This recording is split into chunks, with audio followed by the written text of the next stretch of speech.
प्रिय छात्रों, आज मैं आप लोगों के लिए संस्कृत भारतीय भाग 4 का चैप्टर नंबर 3 जिसका शीर्षक है मूर्खः शशकः का क्वेश्चन आंसर का वीडियो बना रहा हूं। इसे आप लोग ध्यानपूर्वक देखेंगे और समझने की कोशिश करेंगे। तो क्वेश्चन नंबर 1 में है उचित क्रियाएं चुनकर रिक्त स्थानों को भरें। यहाँ पे एक प्रश्न के ऊपर 3 ऑप्शन दिया गया है जिसमें से आपको सही आंसर चुनकर खाली जगहों में भरना है। नंबर का देखते हैं, लिखा हुआ है वृक्षात फलम। तो हम यहाँ पे देख रहे हैं कि प्रथम पुरुष का एक वचन से संबंधित यह वाक्य है। तो इस तरफ हम लोग अपतत को चुनेंगे।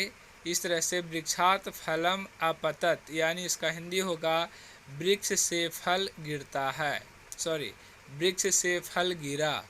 नंबर ख त्वम कथम, इसमें जैसा कि हम लोग देख रहे हैं मध्यम पुरुष का एक वचन है, तो इस तरफ से भी हम लोग मध्यम पुरुष का एक वचन वाला ही क्रिया चूज करेंगे। तो इस प्रकार से भरेंगे धावसी, त्वम कथम धावसी, इसका अर्थ होगा तुम क्यों दौड़ते हो। नंबर ग, इसमें है भवान कथम। तो हम लोग जानते हैं भवान है जो प्रथम पुरुष का और एक वचन का शब्द है। इसी प्रकार से इधर हम चुनेंगे तो होगा प्रथम पुरुष एक वचन का धावती। अब यहाँ पे भरेंगे तो होगा भवान कथम धावती, इसका अर्थ होगा आप क्यों दौड़ते हैं। घ नंबर देखेंगे सर्वे शशकम, सर्वे शशकम, सर्वे यहाँ सब और शशक मतलब खरगोश होता है, यहाँ बहुवचन का बोध हो रहा है। तो इस तरह से हम लोग लेंगे इस प्रकार से पृष्ठवंतः, सर्वे शशकम पृष्ठवंतः, इसका हिंदी अर्थ होगा सभी ने खरगोश से पूछा। अंगा नंबर है शशकः तान सर्वान तत्र, शशक तो है जो एक वचन का है, तान सर्वान है जो बहुवचन का है।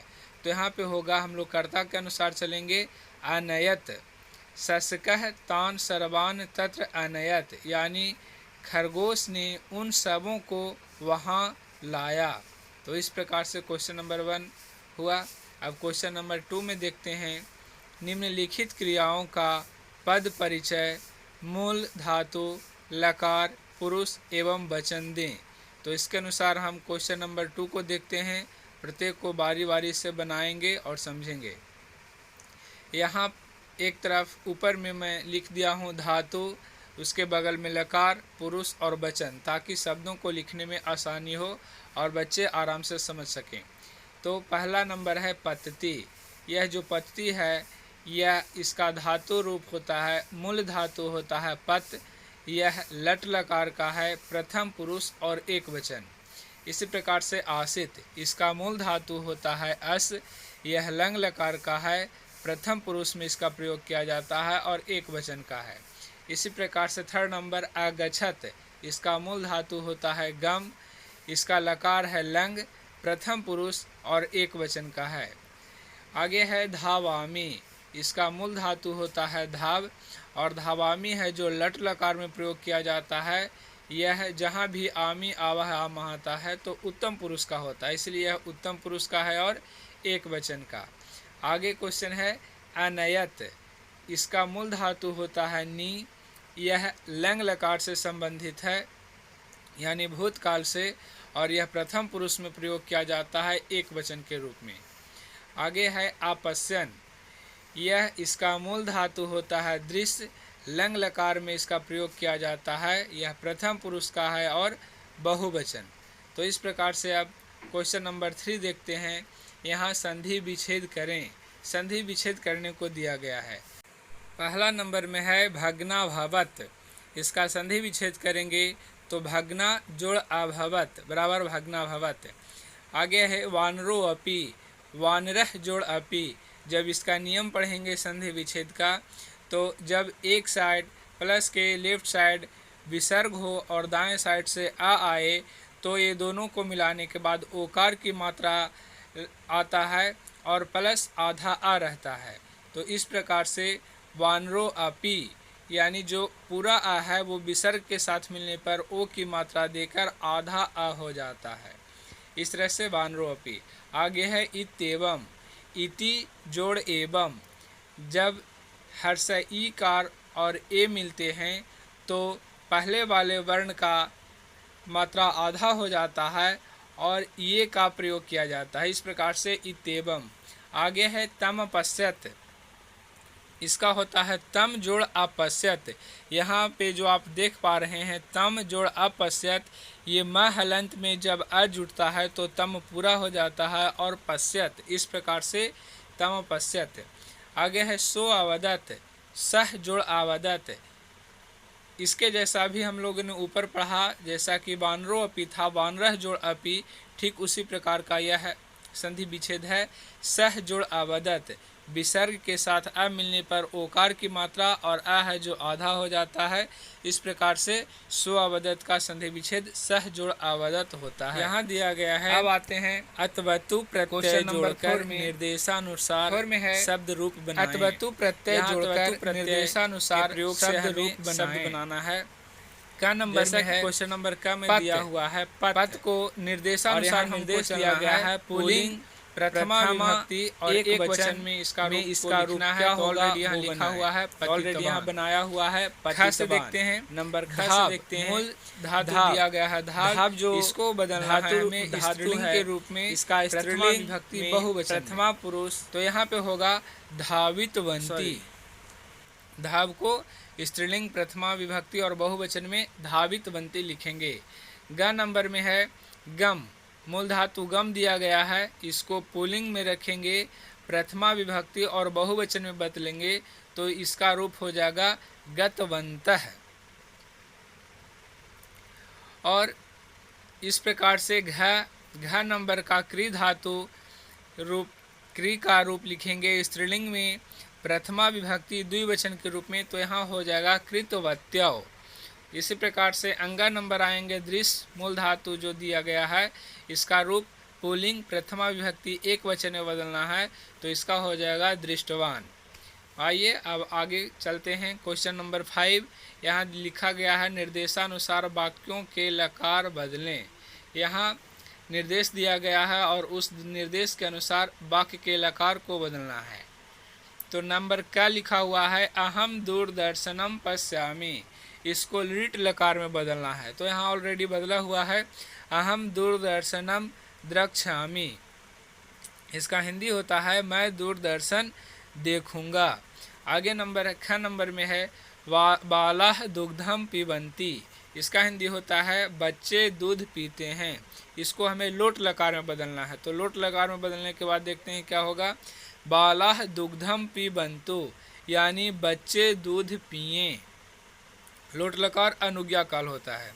आगे देखते हैं ग नंबर में त्वम मंदिरम गच्छ, यानी तुम मंदिर जाओ, इसको लट लकार में बदलना है तो इसका होता है त्वम मंदिरम गच्छसि, तुम मंदिर जाते हो। आगे है घ नंबर वयम अत्र स्थास्यामः, इसका हिंदी होगा हम लोग यहाँ ठहरेंगे। इसको बदलना है लंग लकार में तो बनेगा क्या, वयम अत्र आतिष्ठाम, यानी हम लोग यहाँ ठहरे थे, चूँकि यह लंग लकार का सेंटेंस है। आगे है अंगा नंबर सा फलम न आखादत, इसका हिंदी हो जाएगा उसने फल नहीं खाई। इसको बदलना है विधिलिंग लकार में, तो विधिलिंग होता है चाहिए का अर्थ देता है, इसको बनाएंगे सा फलम न खादेत। अब इसका अर्थ हो जाएगा उसे फल नहीं खाना चाहिए। वहाँ था उसने फल नहीं खाई और जब विधिलिंग में बदलेंगे तो यह हो जाएगा सा फलम न खादेत, यानी उसे फल नहीं खाना चाहिए। इस प्रकार से अब आते हैं नंबर 6 में। यहाँ दिया गया है संस्कृत में अनुवाद करें। तो ऊपर क्वेश्चन लिखा हुआ है, नीचे मैं इसका अनुवाद बनाया हूँ, दोनों को देखते चलेंगे। क्या नंबर में है वहाँ अनेक फल थे, तो इसका अनुवाद होगा, वहाँ का मीनिंग होगा तत्र, अनेक का होता है अनेकानी, क्योंकि यहाँ फल जो है वो नपुंसक लिंग का है, तो नपुंसक लिंग के अनुसार ही हम उसके विशेषण को भी नपुंसक लिंग में बदलेंगे और इस प्रकार से इसका अनुवाद होगा तत्र अनेकानि फलानि आसन। चूँकि यह लंग लकार का वाक्य है इसलिए यहाँ पे आसन, वहाँ अनेक फल थे, इसका अनुवाद होगा तत्र अनेकानि फलानि आसन। आगे देखते हैं, खरगोश के साथ अन्य पशु भी दौड़ रहे थे।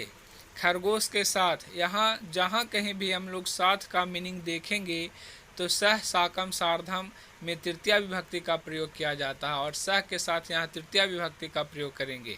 तो इस प्रकार अपना अनुवाद बनेगा, सस्केन सह अन्य पशुओं अपि अधावन, यानी खरगोश के साथ अन्य पशु भी दौड़ रहे थे। ग नंबर होगा, कार्य से पहले सच्चाई का ज्ञान आवश्यक है। सही बात है, कार्य से पहले सच्चाई का ज्ञान होना चाहिए। तो आइए इसका अनुवाद किस प्रकार बनेगा, कार्यस्य पूर्वम, कार्य से पहले यानी कार्य के पहले, सतस्य ज्ञानम, सच का ज्ञान या सच्चाई का ज्ञान, आवश्यक अस्ति यानी आवश्यक है। तो इस प्रकार से कार्यस्य पूर्वम सतस्य ज्ञानम आवश्यक अस्ति। घ नंबर है, पेड़ से फल ही गिरा था न कि आकाश। तो इसका अनुवाद होगा, वृक्षात फलमेव, फल ही है इसलिए यहाँ होगा फलम जोड़ एव यानी फलमेव। तो वृक्षात फलमेव अपतत, वृक्ष से फल ही गिरा था न कि आकाश, तो न तु आकाशः, यानी इस प्रकार से होगा, वृक्षात फलमेव अपतत न तु आकाशः।